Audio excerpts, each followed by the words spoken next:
আসসালামু আলাইকুম, সবাইকে নতুন একটা ভিডিওতে স্বাগত। বন্ধুরা, আজকে যে ভিডিওটা করছি এটা আসলে বাংলাদেশের মানুষের মন মানসিকতার উপর ডিপেন্ড করে কথাটা বলছি। যে কয়েকদিন যাবত আমি ফেসবুকে দেখতেছি যে অনেকে আমার চেনা জানা বিভিন্ন গ্রুপ বা বিভিন্ন সোশ্যাল মিডিয়াতে দেখতেছি এই পোস্টটা সবচেয়ে বেশি করতেছে যে চীনের যে প্রস্তাবিত আধুনিক বা প্রায় 1000 না 2000 10,000 শয্যা এরকম একটা যে বড় যে হসপিটালটা নির্মাণের যে প্রস্তাবনা হচ্ছে তা নিয়ে আসলে অনেকে মতামত দিচ্ছে তার নিজ এলাকায় অর্থাৎ নিজ জেলায় স্থাপনের জন্য।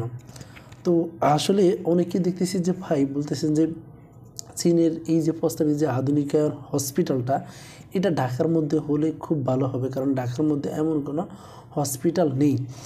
আমি একটা জিনিস লক্ষ্য করেছি যে বাংলাদেশের যে সিস্টেম, বাংলাদেশের যে নিয়মকানুন, এইখানে দেখলাম যে মানুষ সবচেয়ে বেশি ফ্যাসিবাদী হচ্ছে তাদের মন মানসিকতা, তাদের চিন্তা ধ্যান ধারণা। কারণ এইখান থেকে দেখলাম অনেক মানুষ আত্মকেন্দ্রিক চিন্তায় উদ্বুদ্ধ, বিশেষ করে মানুষ যে কারণ তারা চাচ্ছে যে তাদের নিজেরই লাভ, তাদের নিজেদের উন্নতি চায়, অন্য কারো উন্নতি চায় না। তো মানুষ অন্য সরকারকে বা অন্য জিনিসকে দোষারোপ করে, পলিটিক্যাল পার্টিদেরকে দোষারোপ করে। আমি মনে করি যে বাংলাদেশের সবচেয়ে বেশি মানুষের মনের মধ্যে ফ্যাসিবাদ, এই মনের মধ্যে ফ্যাসিবাদ, এই মনের মধ্যে এক না একতন্ত্র, এই মনের মধ্যে আত্মকেন্দ্রিক চিন্তা ভাবনার ফলশ্রুতিতে দেশে ভালো কিছু হচ্ছে না এবং হয় না।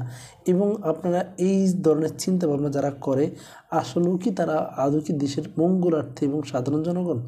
না, এরা আসলে একমুখী চিন্তাভাবনা, নিজ স্বার্থকামী উদ্দেশ্যে। দেখবেন সবাই বলছে, কেউ যেই লোকটা বলছেন যে ঢাকার মধ্যে চীনের মতন এই যে আধুনিক যে হসপিটালটা এটা যদি করা হয় তাহলে খুব ভালো হবে, কারণ এরকম একটা কোনো হসপিটাল নেই। ওই ভাইকে ইঙ্গিত করে আমি বলতে চাই, ওই ভাইদের ইঙ্গিত করে আমি বলতে চাই যে ভাই আপনি একটু সুস্থ মাথায় চিন্তা করেন বাংলাদেশের অবস্থা কেমন।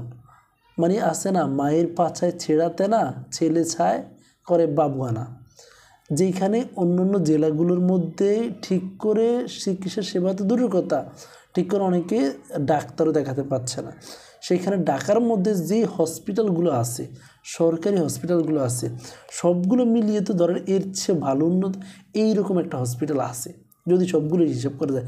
তো ঢাকা কেন্দ্রিক মানুষের বলছেন যে এরকম হসপিটাল নেই। তো যারা ঢাকাতে বাস করে অন্যান্য সব হসপিটাল মিলে ধরেন এরকম একটা হসপিটাল তো ঢাকা আছে, তাহলে ভাই আপনি কোন মূল্যবোধ, কোন চিন্তাধারা থেকে বলছেন যে এরকম একটা হসপিটাল ঢাকার শহরের দরকার? আবার যে যার মতন যুক্তি দাঁড় করিয়ে কেউ বলছে ভাই টাঙ্গাইলে এরকম একটা হসপিটাল দরকার, তাহলে উত্তরাঞ্চলের সবাই সুবিধা পাবে, কারণ তার জেলা টাঙ্গাইলে। আবার কেউ বলছেন যে লক্ষ্মীপুর জেলাতে হলে চাঁদপুর, লক্ষ্মীপুর সবাই একত্রে সুবিধা ভোগ করতে পারবে। কেউ বলছে পটুয়াখালীতে হলে বরিশাল জেলার অত্র এলাকার সবাই পাবে। কেউ বলছে যে রংপুর হলে যে ভালো হবে। কেন ভাই, আপনাদের যারা যেইভাবে বলছেন দেখবেন যারা এই কথা বলে তারা ওই এলাকারই বাসিন্দা এবং ওই জেলারই লোক। এমন কাউকে আমি দেখি না যে এমন পোস্টার করতে যে ভাই না এই জায়গার মনে হয় আমার এলাকা না করে অন্য এলাকায়, যেমন যে এলাকার মানুষ এখনও চিকিৎসা সেবার আওতার বাইরে, আমার হাজার যেমন বিশেষ করে চট্টগ্রাম অঞ্চলে বিশেষ করে অনেক জায়গায় আছে যারা দুর্গম পাহাড়ে থাকে, তাদের চিকিৎসার অবস্থা অনেক খারাপ। তো তারা এই জিনিসটা একবারও বলে না যে আসলে যে আমার ওই ভাই অনেক কষ্টে আছে, আমার জেলার দরকার নেই, ওই ভাইয়ের জেলার দরকার। সবাই যেই জেলাতে থাকছে সেই জেলারই গুণ গায়ে ওইটাকে ওই জায়গায় স্থাপন করার জন্য, হসপিটালকে ওইখানে স্থাপন করার জন্য বিভিন্ন মন্তব্য দিচ্ছেন। আসলে এই মন্তব্যের দ্বারায় আপনার মন মানসিকতা, আপনার চিন্তাধারা ফ্যাসিবাদী বা ফ্যাসিবাদী বলবো না, আপনার যে আত্মকেন্দ্রিক মানে নিজের লোভ, স্বার্থকামী চিন্তাভাবনা এগুলো প্রকাশ পায়।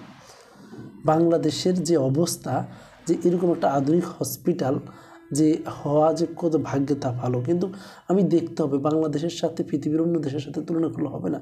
এটা একটা স্বতন্ত্র কান্ট্রি, এইখানে কারো মানে আমার মারই তো অসুস্থ, আমার মাই তো ছেঁড়াতে না গাইদে, আমি কীভাবে বাবুয়ানা চিন্তা করি, আমি কীভাবে গলা দিয়ে হাঁটার চেষ্টা করব? কারণ আমার তো পরিবারের দিকে দেখতে হবে।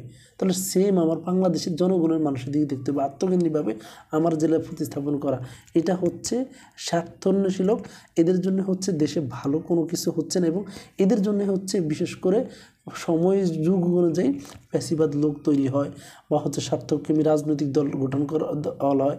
হ্যাঁ, এই জন্যই তো দেশে ভালোভাবে চাঁদাবাজ বা হচ্ছে অন্যান্য লোকগুলা স্থান পায় না। তো বন্ধুরা, আসলে এই কথাগুলো কারণ ঘায়ল করেন না। আসলে বাংলাদেশের মানুষের দৃষ্টিভঙ্গি এখনও পরিবর্তন হয়নি। আশা করি মানুষের দৃষ্টিভঙ্গি পরিবর্তন হোক, দেশে আরও সুশৃঙ্খলা আসুক। মানুষ যতদিন যাবৎ সুচিন্তা এবং ভালো কিছু না করবে, ততদিন দেশের শান্তি আসবে না। এবং এই দেশের সরকার বলেন যাকে দোষ দিয়ে লাভ নেই।